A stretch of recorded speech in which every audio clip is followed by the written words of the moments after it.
Hi everyone, today I'm going to be using Nuvo Stone Drops to create a realistic moon using Shoot for the Stars and Shoot for the Moon stamp and die sets. We're going to start with this very large moon die and use some watercolor cardstock. And this is from Shoot from the Moon. Now this launch was so popular that it sold out within a couple of hours and Tonic have relaunched it.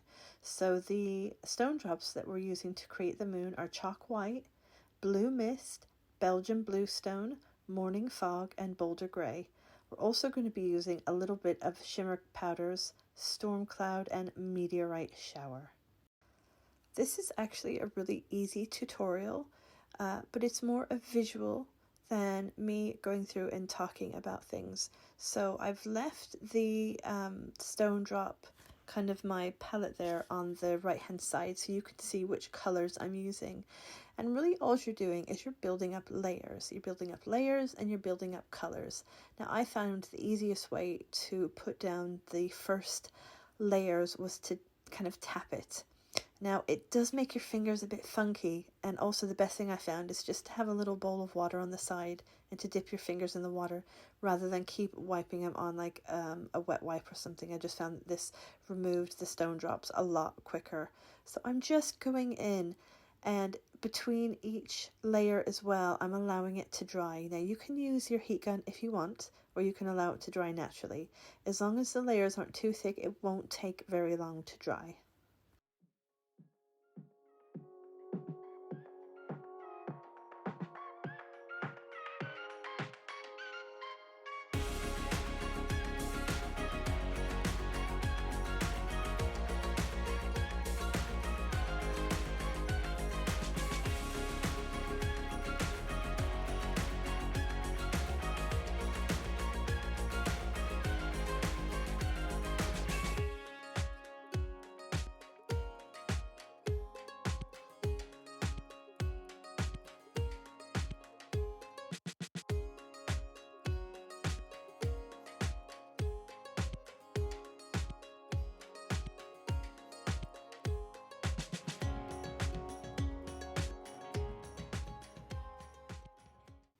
If you wanted less of a dimensional look, you could actually stop right here, and I'm just going to show you an up-close photo of it that you can see a little bit of the texture, but there's not a lot of dimension there. And some people really want that look, and that's great. And if you do want to do that, then you can stop right here and you don't need to carry on. But I'm going to build up layers, I'm going to build up texture, and I'm going to build up colors.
The reason I'm using so many colors is because I had a look at the moon and tried to pick the closest colors I could, but also you can see through the stone drops.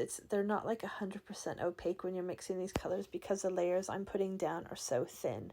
But it's really important here just to show you that before it dries completely, you want to go ahead and take a pokey tool and poke through those holes that are in the in your moon. Now if you want to leave it so there's no holes, you can, but I actually think that this adds so much more fun and like authenticity to the moon, and it makes like the holes look like little craters.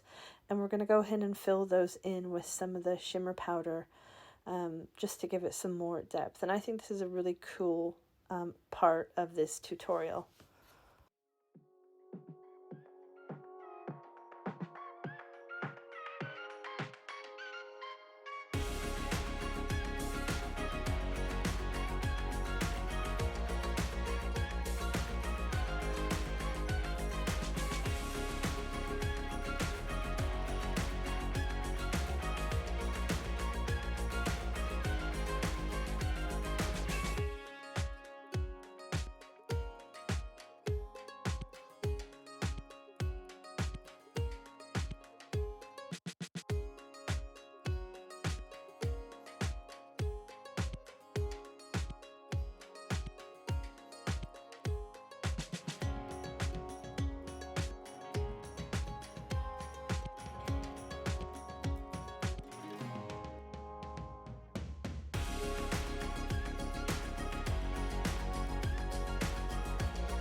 We're really starting to see that texture form in this.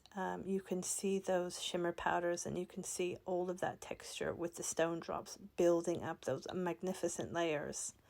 I'm just going to go in and carry on. I'm not actually using a huge amount of stone drops here. You know, we're using very small drops to cover this, and just layer and layer and layer. And as you can see there, I just think that it's fabulous. I think these stone drops are amazing for things like lunar cards.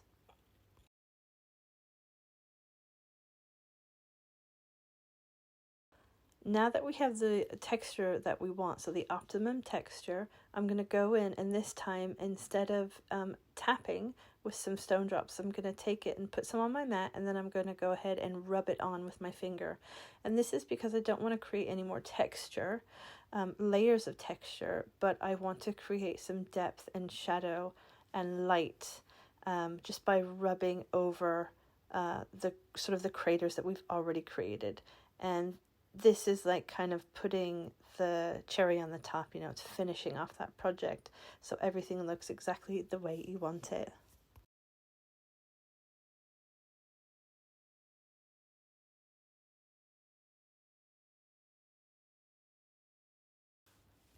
So here's an up-close picture of that, the moon, now that we're finished with it.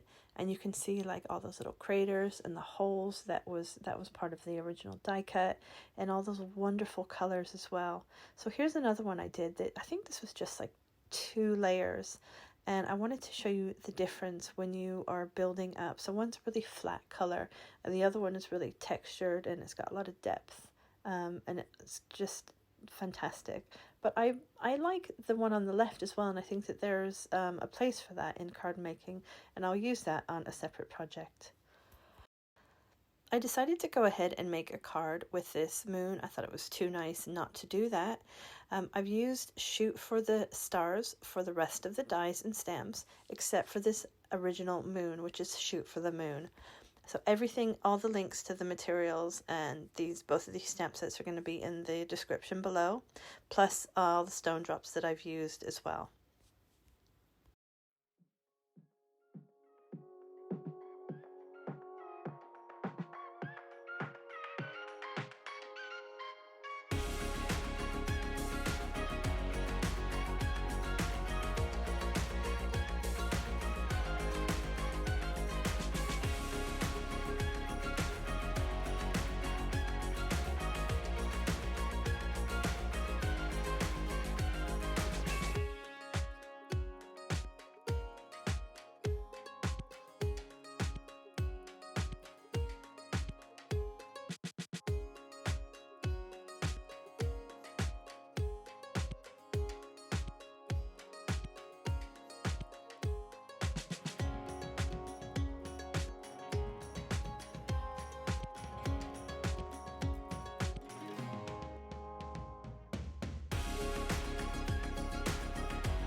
Thanks for joining me today. I hope you've enjoyed that tutorial with the Nuvo Stone Drops and Shoot for the Moon and Shoot for the Stars dies and stamp sets.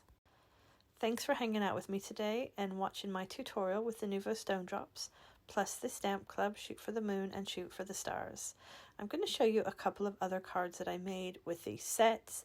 I had a really great time with them and I think they are fabulous. Thanks everybody for watching. If you haven't subscribed, please hit that subscribe button. I'd really appreciate it. Have a great day everyone, and I'll see you soon. Take care.